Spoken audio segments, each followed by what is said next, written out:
Hello, hello, hello! Magandang umaga sa inyong lahat o marhay na aga sa salitang Bicolano. Ako nga pala si Angel, galing Fire, nagtung Manila.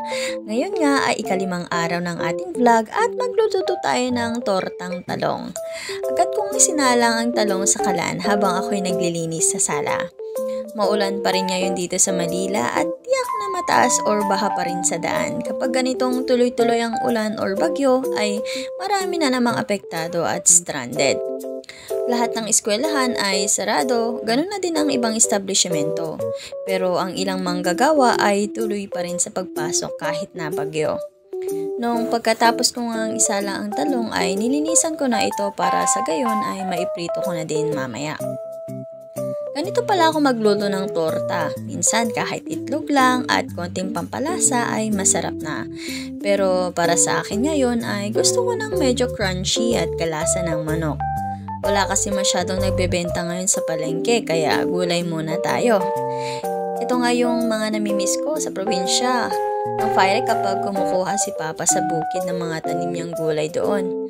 Kahit madalas si Mamang nagluluto ay napakalasa at napakasarap ng pagkakaluto nito kasi alam mong fresh. Shoutout nga pala sa mga taga-Fire dyan sa Cagayan. Kamusta ang buhay-buhay nyo riyan? Siya at magluluto na ako ng tortang talong. At dahil may sobra pa tayong malunggay ay ihalo natin ito sa natirang itlog para mas sumarap pa. Nagisa nga rin ako rito ng sibuyas para mas mabango at malasa ang itlog na may malunggay. Sinabay ko na rin magprito ng saging para may dessert tayo mamaya. Masarap ding humigop ng sabaw kapag ganitong umuulan kaya napaluto na din ako ng noodles with egg na very light. At ito na ang ating finished product.